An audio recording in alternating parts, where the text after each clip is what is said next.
Hi, thanks for being here. My name is Beth Schueler. I am on the faculty at the University of Virginia, and I'm going to be talking with you today about individualized instructional approaches for academic recovery. After the presentation, I'll be responding to questions in the chat space for the live Q&A, but for now, let's dive right in. So the goal of my presentation today is to tell you a little bit about kind of what I see as the key things that researchers know about these individualized approaches to academic recovery. And by that, I really mean, high dosage tutoring or sort of small group programs where educators are able to individualize their instruction to student needs. And what do researchers think about kind of the quality of that evidence base?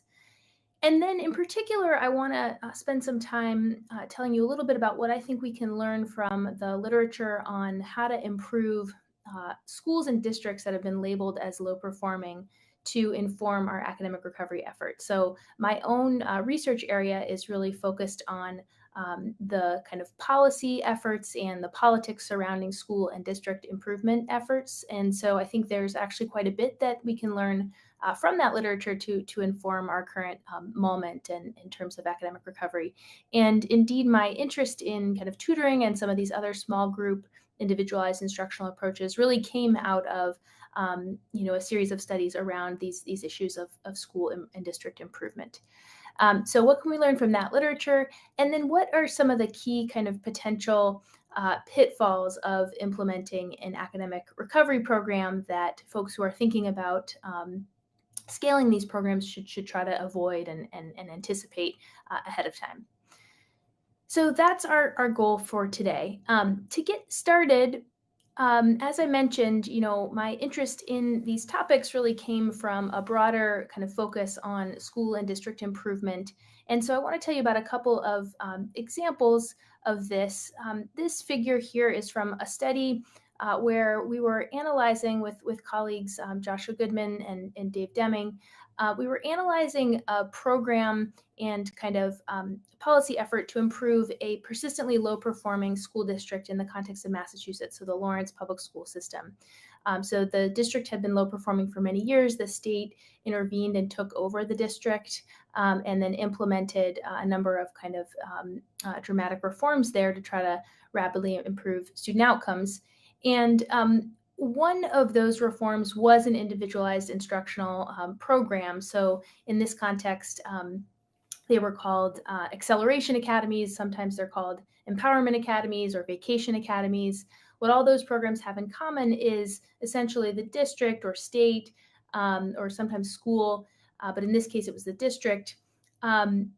They identify teachers that they consider to be talented and have them work with small groups of struggling students, about groups of about 10, in a single subject over week-long vacation breaks. And so here what we're showing, this is in the context of Lawrence when they implemented these week-long programs, that we're plotting here just standardized test scores. So the MCAS exam, then the exam that was used for accountability purposes in Massachusetts. Standardized math MCAS scores for students in other majority low-income districts outside of Lawrence, so kind of the comparison group. And then that's the gray line.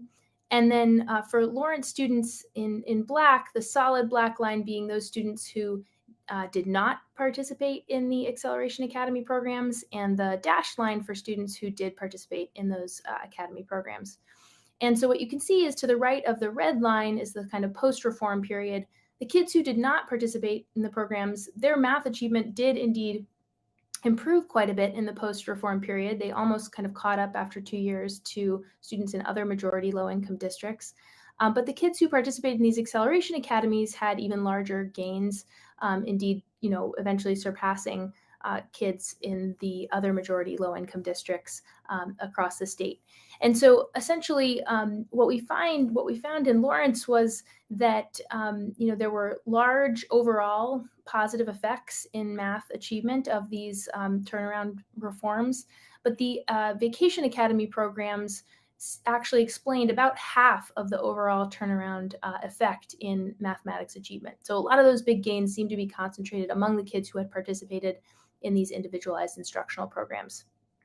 And so, that kind of caught my eye, but we were sort of using quasi-experimental methods here, and I was a little worried, were we really able to isolate the kind of impact of these programs themselves? Or was it possible, for example, that kids who were being targeted for these vacation academies were also being targeted for other reforms during the school year? And so, it's possible maybe we hadn't fully isolated kind of the impact of the programs themselves. And so, to address those issues, I conducted a second study in partnership with a set of schools in another low performing school district in Massachusetts, the Springfield Public Schools, where we conducted a kind of field experiment, a randomized control trial where students were randomly assigned the offer to attend one of these vacation academies. In this case, they were math-focused academies only.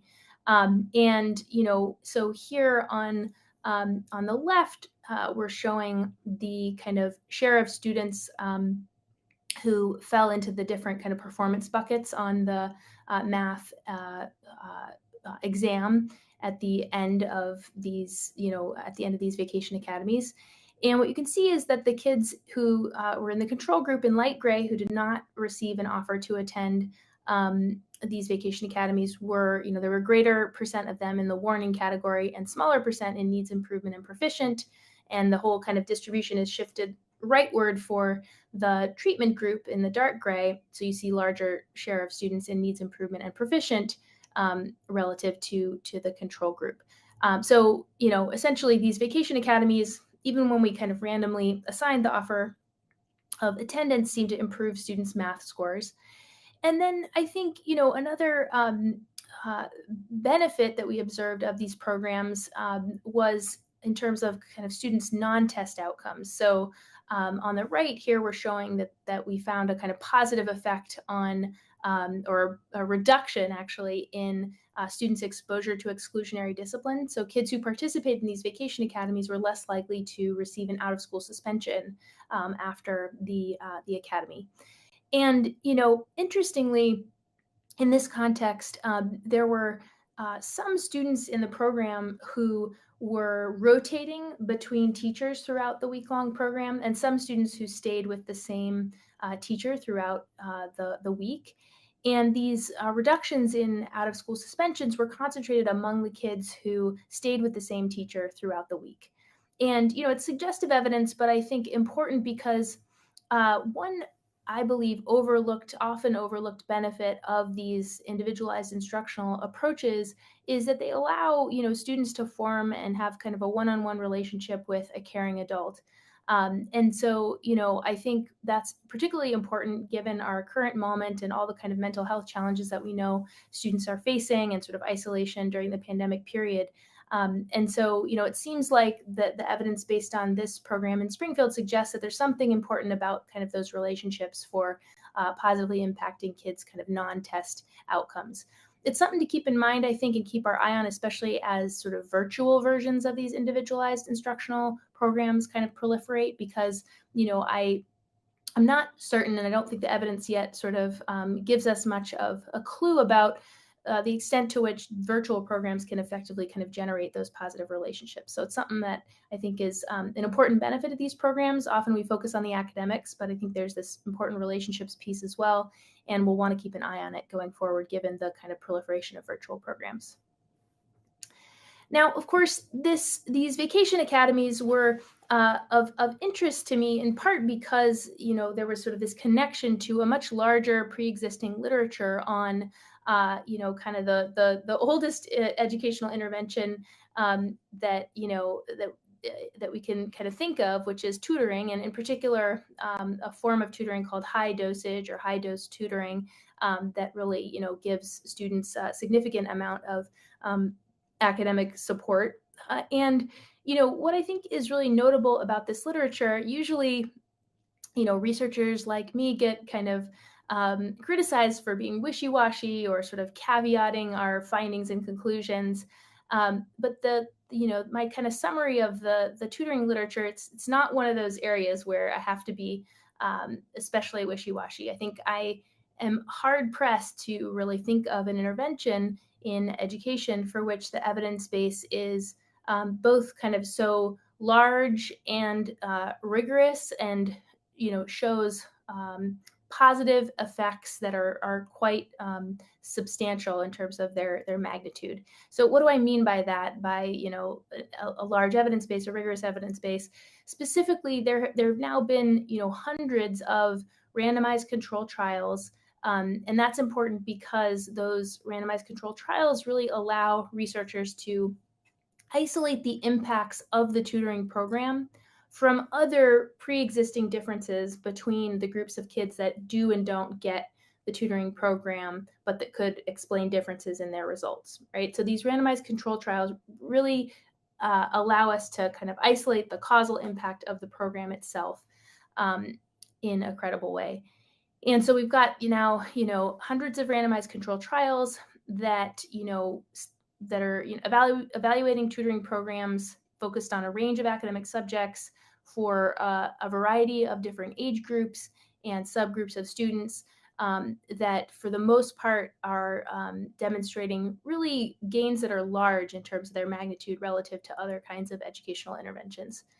And even beyond this literature, these sort of randomized control trials of tutoring programs in particular, there's also some compelling work on the high-performing kind of charter school sector that suggests that it's really the tutoring components of those schools that help to explain a big part of the effects that we observe of those charter schools, and also some work on school turnaround programs. So efforts to, for example, implement some of the practices of high-performing charter schools in traditional public school settings in Houston, Texas in particular.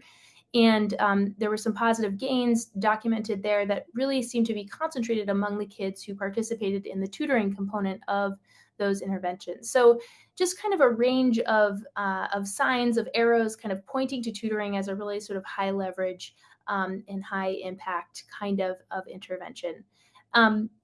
In my own work, I have, as I mentioned, focused a lot on sort of school and district improvement efforts. Some people call this turnaround, or kind of the rapid improvement of low-performing schools. And so this is a figure from a meta-analysis that I conducted with a team of colleagues, where we were we sort of gathered all the program evaluations of any effort to try to improve a low-performing school or district or a group of them. And then we coded those evaluations for the kind of features of the interventions that were under study in those individual evaluations, and looked at which features of the interventions were kind of associated with the largest gains in math and English language arts improvements. And what we found was, one of the few features that was positively associated with gains in both math and ELA was extended learning time. And tutoring programs were kind of one of the key categories of those extended learning time. So again, another sort of proof point, a piece of evidence suggesting that tutoring can really play a big role in helping to support academic recovery in a number of different contexts and across sort of policy areas. All right, what are some of the other considerations that I think are important and sometimes overlooked when we're thinking about tutoring or small group individualized programs? One is really around kind of the political advantages of tutoring or small group programming. What do I mean by that? So I mentioned early on that I study in my own work not only the kind of effects of various policies, but also the political dynamics of efforts to improve schools and districts. And so I'm always, interested in identifying interventions that are both, effective in terms of achieving their goals in terms of improving student outcomes, but that are also politically viable, right? That can kind of garner the support of stakeholders such that, they're easier to implement and kind of sustain over time. And I think, tutoring and small group programs in some ways kind of fit the bill in that respect, right? Because on the one, for one thing, in order to do this, you don't have to kind of fully kind of revamp your whole educational program, your whole school. You don't have to replace your workforce as a school leader in order to do it.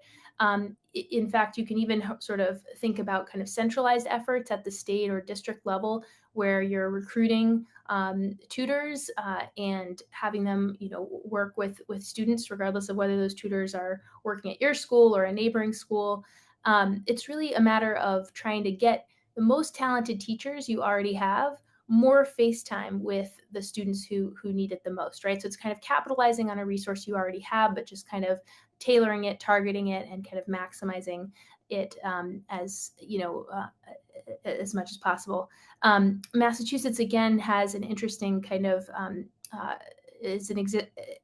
interesting case in that they have at the state level now sort of centralized some of the recruitment for vacation academies statewide. So there's sort of the Department of Elementary and Secondary Education has a website where they recruit folks who might want to work at these vacation academies. And so, you could apply to work at one in a neighboring district. Doesn't have to be your own district, but if you're a full-time teacher, you could do this over vacation break and support some of the students in districts that might not have access to your instruction otherwise.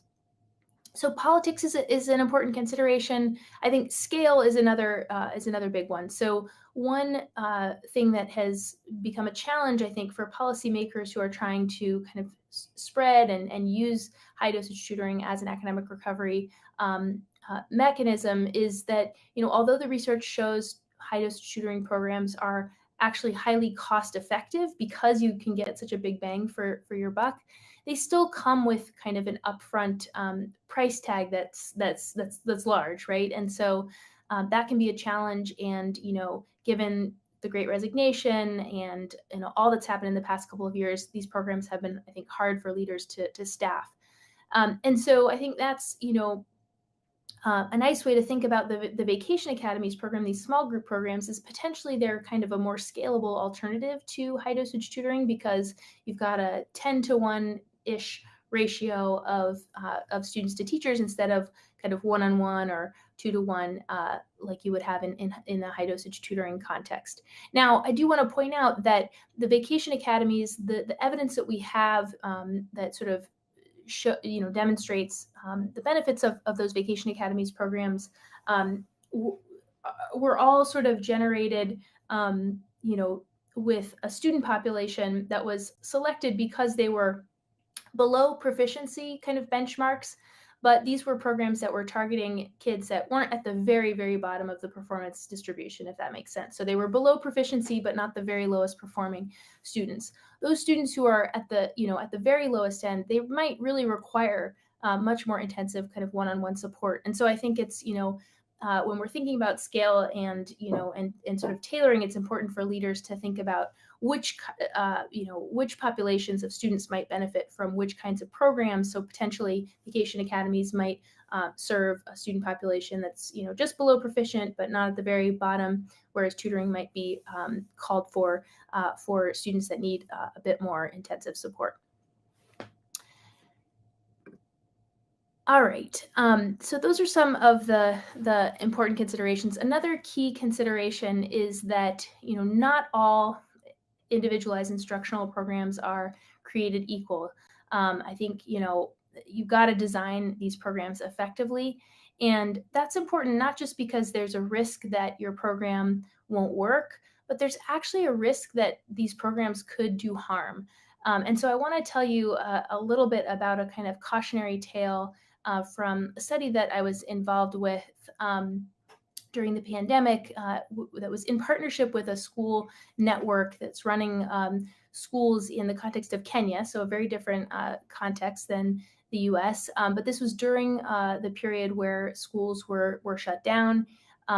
In the Kenyan context, there's not always internet in the home, but cell phone use is quite ubiquitous. And so the school leaders thought, well, let's do phone-based tutoring while schools are closed, and we'll, something's got to be better than nothing, right? Let's give them kind of a light touch phone-based intervention where teachers will call students There were actually two arms of the treatment. So you'll see on this figure here, accountability and tutoring. So the accountability arm was just a kind of a quick phone call to check in and see if students were keeping up with their booklets and materials. The tutoring intervention was a little bit longer. So teachers were actually providing some instruction in the content. And again, this was focused in math in this context.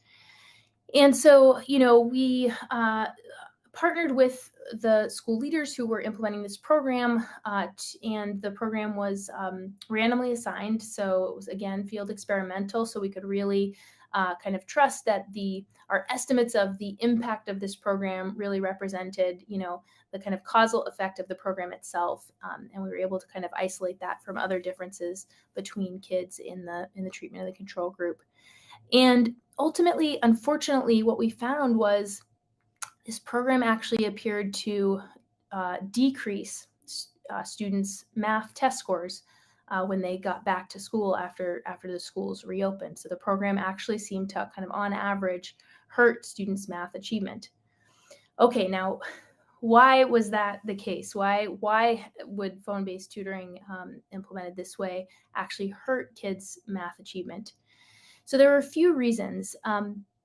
One possibility is that the program, we know, didn't quite conform to some of the best practices for high-dosage tutoring that have been kind of documented in the literature. So this was a sort of a light touch intervention with very short sessions. So not necessarily, you wouldn't think of this as kind of a high-dosage tutoring model, more like a light touch tutoring intervention. It was delivered, again, at a distance by phone, and we don't have a huge literature base about virtual or kind of distance-based tutoring. The literature on high-dosage tutoring is mostly based on kind of in-person programs, especially the high-performing programs are all kind of in-person. And so, that's kind of one reason. The program potentially, wasn't conforming to kind of what we know about what works in tutoring. The second reason, though, and something I think is important for leaders to keep in mind, was that we found ultimately that the program actually traded off with more effective uses of these students' time. So what do I mean by that? The kids also answered a survey, and we found that based on those results, they reported, the kids who received the tutoring intervention reported spending less time overall studying. So they were studying less often independently or with a sibling or a parent, and so I'm thinking to myself, and my co-author, we're talking this over, we're thinking maybe students and parents said to themselves, oh, well, my kid did the learning for the day. They talked to their teacher, everything seemed fine. Now they can go off and play. There's no need to study anymore, right? Even though, overall, they were actually spending less time on learning than they would have been had they not received the phone call. So I think, what I really want to impart is that to leaders is that we really can't assume that something is always better than nothing. We've got to make sure that the intervention we're designing is better, is going to be more effective than whatever else the children would be doing in the absence of that intervention. And that's, I think, going to be especially important if we're talking about programs that are pulling kids out of classes and that kind of thing, right? We have to kind of be aware of the kind of relative costs and benefits of these programs. So that's number two. And so I just want to connect that to this figure, which shows, so here we're plotting on the x-axis the effect of the intervention on the amount of time you spent studying overall. And on the y-axis, the effect of the treatment on your math outcomes. And so basically what we're showing here is for both the accountability intervention and the tutoring intervention, these two things are positively related. So the bigger the impact on your on the amount of time you spent studying, the bigger the positive impact on your math test scores. On the flip side, the more the treatment decreased the amount of time you were studying, the less it helped your math scores and the more it harmed your math scores, if that makes sense. All right, so that was number two. It traded off with more effective uses of time. The third reason that this was not particularly effective was that it seems like the program was not particularly targeted to the kids who needed it most. And it was in this case, in this context, it was implemented kind of universally. So it wasn't the case that they, for example, said who would like this program, and we're going to offer it to those students. It was just offered universally. And what we found was that essentially the kids who there were some kids who benefited more from this program, but because the program was offered universally, the sort of average effects were negative. So there were some kids for whom this could have been beneficial had the program been more kind of effectively targeted. And I think that's, especially important given when we're thinking about kind of pandemic recovery efforts, because we know that the impacts of the pandemic overall were unequal, right? Were felt most intensely by communities of color and low-income students. And so I think, it's really important that we think about thoughtfully targeting these individualized instructional approaches going forward. And while we're at it, we want to think about kind of targeting at higher levels of, at the class level or the school level in ways that can help sort of avoid stigmatizing students who might need these programs. But the programs, I think we want to be really careful. They can't just be kind of opt-in, right? We need to, because who's going to opt in? It's not necessarily going to be the students who need the program the most. And so we've got to think about how to really kind of target and tailor these programs to the kids who could benefit most. All right, so that was number 3, was around kind of effective targeting. The fourth reason this was not particularly effective was sort of more of a kind of factor related to the kind of research and sort of enrollment shifts over time. So essentially, we were able in this study to measure kind of math achievement by phone in the short term, after the intervention. So we had sort of phone-based assessments. And then we had, in the longer run, these in-person assessments that kids took when they came back to school at the end, when schools had reopened. And what we found was that the kids who returned to in-person schooling after, in the aftermath of the pandemic, they were not representative of the full population of kids who had experienced the intervention. And in fact, the kids who returned were less likely to be the types of kids that benefited most from the intervention. And so, what we saw was, and this is, I think, really important for research and for policymakers going forward, we've seen these huge enrollment shifts, drops in student enrollment in the post-pandemic period.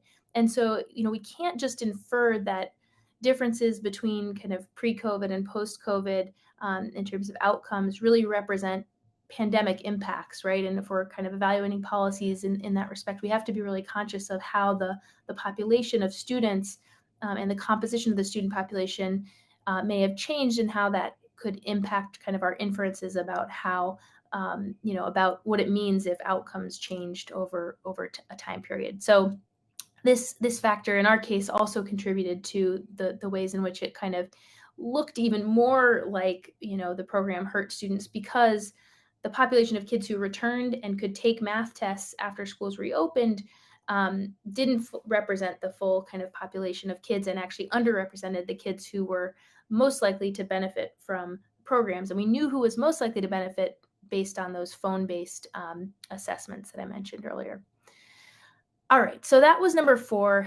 So, at least 4 reasons why this wasn't effective, that hopefully, it's a very different context, but I think hopefully there's some concepts here that can be useful for thinking about how we want to design programs. And I'll put in a plug for those of you who are interested in designing, individualized instructional programs, or are supporting, policymakers or educators who are doing so.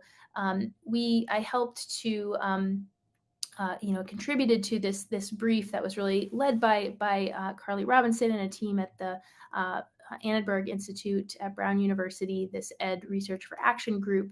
that has released a series of briefs that are kind of targeted toward, pandemic recovery efforts.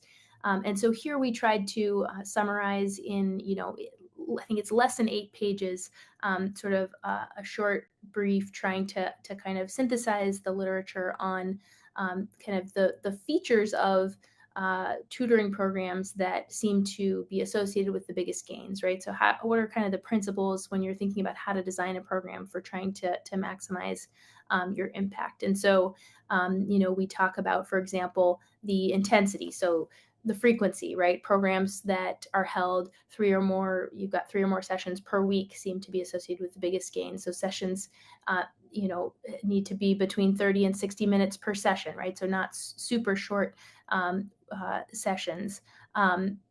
They need to be intense in terms of the individualization. So most of the programs that have demonstrated the biggest gains have pretty small group sizes. So kind of between 1 and 4 students max per tutor or instructor.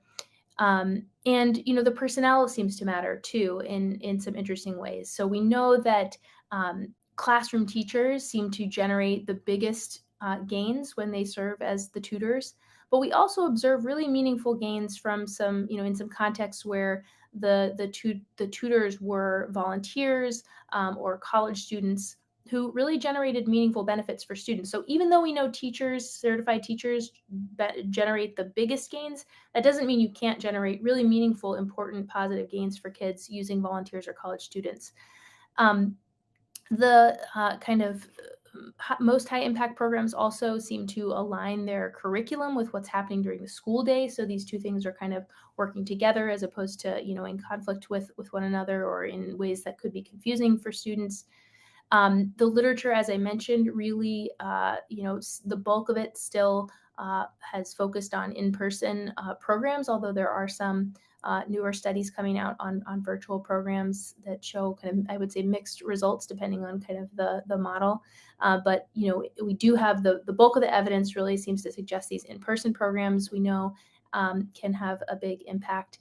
And then we also give some guidance in this brief about how to sort of prioritize and kind of tailor and target your programs without kind of stigmatizing students along the way.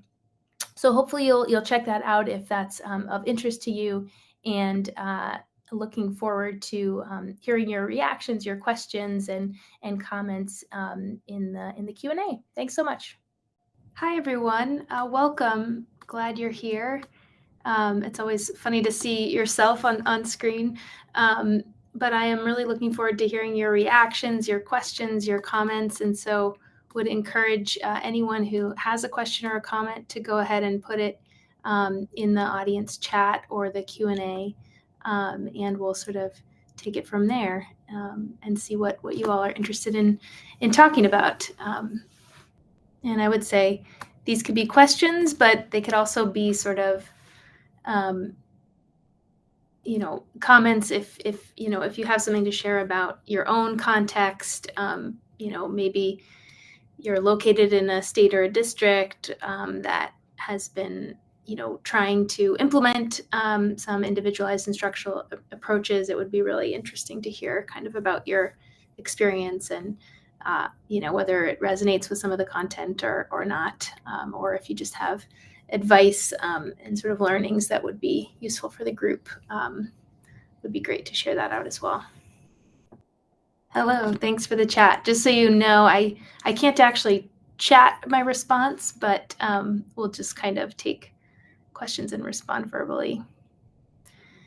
All right, so Diane has asked, in your study of vacation academies, how many vacation academy weeks were part of the study?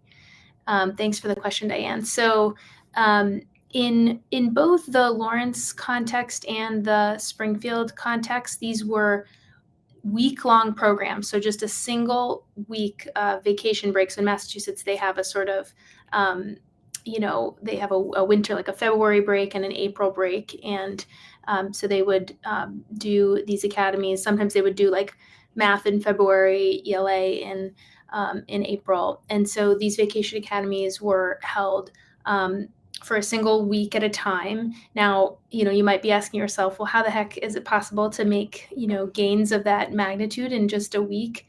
One thing that I think is important to point out is that these academies were focused on a single subject. And so, the district will point out that,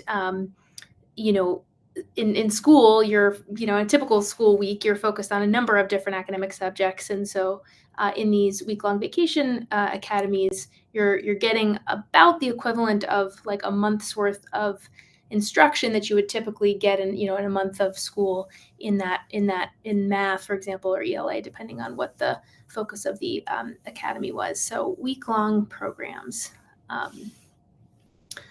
And Candace shares she's doing small group work in grades 4 to 5 for math. So glad to hear that in some ways we were on track. That's exciting to hear, and glad that it sounds like that is probably working for you, Candace, and helpful. All right, when you discussed pandemic phone-based tutoring,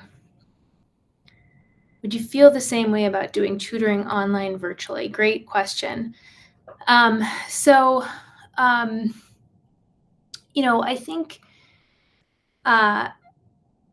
think there's a couple of reactions I have to that question. One is that, there are a couple of recent studies that suggest that kind of when designed in a really kind of thoughtful way and implemented with a lot of care, there are some interventions that have been implemented online, so kind of virtual online tutoring programs that have shown some benefits. It's interesting, and there's a handful of studies, I would say, and a few of them, most of them, come from kind of international contexts, not necessarily low and middle income countries, but for example, there's a study out of Italy in the past I think year or so. And so, there is some evidence that this could be done effectively. So I don't think it's impossible to do that. On the other hand, I think, it's a really small and kind of emerging literature when you're thinking about like what's a research-based intervention.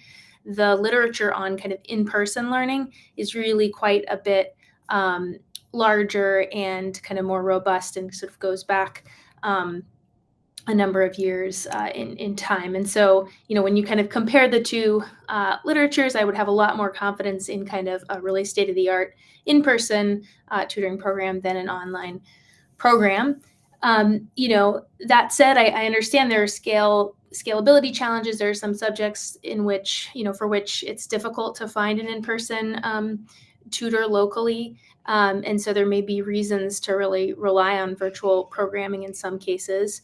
I think there's also been more kind of journalistic kind of evidence and accounts in recent months about some online programs that, where understandably districts and states are trying to kind of scale pandemic recovery efforts and are relying on, in some cases, virtual programming that is pretty low touch and doesn't really seem to actually generate much student engagement. So, students aren't actually clicking through and logging on and really engaging in a meaningful way with some of these programs. So, I think it's unfortunately, it really depends on kind of the program design and implementation and that kind of thing. So it's something to kind of keep an eye on for sure.